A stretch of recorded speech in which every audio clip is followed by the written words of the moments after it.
Welcome to my channel जार ना होची मॉम्स किचन। चलंतु आज आम बनवा चुली रे चिकेन कषा से पुणी देसी स्टाइल रे। वर्तमान देखंतु एठी मु गोटे करेई रे सोरिष तेल को देउची, एहा परे तेजपत्र एवं किछि गोटा मसला को देउची। एहा परे देखंतु एठी मु पियाज को देउची।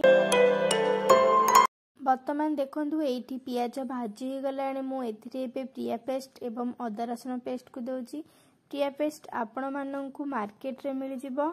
वर्तमान देखंतु एठी मु जीरा पाउडर, धनिया पाउडर एवं लंका पाउडर एहा सहित हळदी पाउडर को मध्य देउची।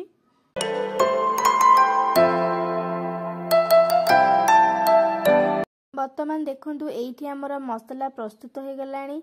मु धोई की रखिथिबा चिकेन को एठी देउची।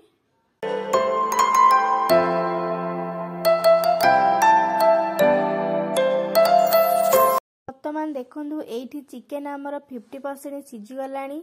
एठी मु देखंतु काटी की रखिथिबा आलू को देउची एवं याकु टिके भलो से घांटी देउची। या परे देखंतु मु एठी लूण को देउची। वर्तमान देखंतु एठी हमर चिकेन 80% सिझी गलाणी।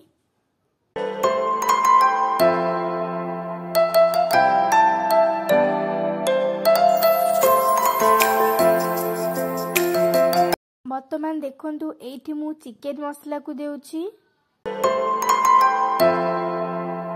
वर्तमान देखंतु एठी हमर प्रस्तुत होई गला देसी स्टाइल चिकेन कषा। आपण माने आपनक घरे एही स्टाइल रे चुली रे चिकेन कषा बनांतु एवं केमिति लागिला मते कमेंट माध्यम रे निश्चय जणांतु।